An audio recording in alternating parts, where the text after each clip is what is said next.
ఎందుకంటే ఒక్క మాట ఏదైనా మనం చెప్పాలంటే ఆయన మాటల నుంచి అది సహించడానికి కూడా మనకు ఓపిక ఉండదు. కానీ దేవుడు ఆ శిలువ పైన తన గాయాలలో తన నొప్పులతో ఏ విధంగా శ్రమ పొందుతూ కూడా ఆయన చెప్తుందంటే సమాప్తమైనదని తండ్రికి చెప్తుంది. అంతకుముందు ఆయన కల్వరి కొండపైన వెళ్ళి ప్రార్థించినప్పుడు, ఆ రోజు గెత్సేమనే తోటలో ప్రార్థించేటప్పుడు ఏం చెప్పిందంటే, తండ్రి ఈ గిన్నె నా యొద్ద నుండి తీసేయి, అయినను నా చిత్తం కాదు నీ చిత్తం నెరవేర్చడానికి సహాయం చేయమని ఆ రోజు పలికింది.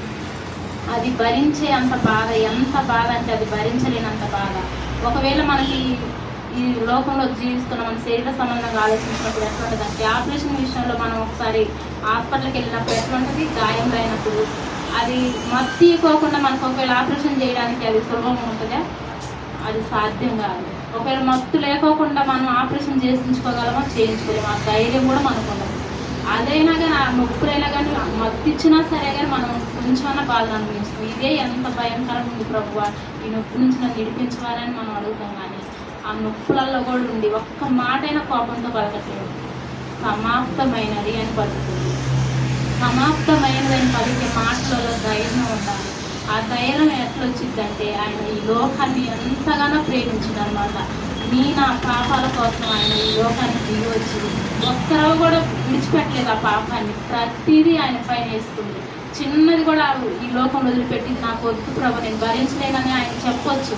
ఆయన స్వయంగా ఆయన తనుని చాలించాలి, మళ్ళీ తిరిగి లేవాలని ఆయన కోరుతుంది. ఎందుకంటే అది మన కర్మ, మన పాపాలు ఉన్నాయి నిమిత్తం ఆయన చనిపోయి తిరిగి లేవాలని లేఖనంలో ప్రకారంగా ఆయన ప్రతిదీ సంపూర్తి చేయాలి.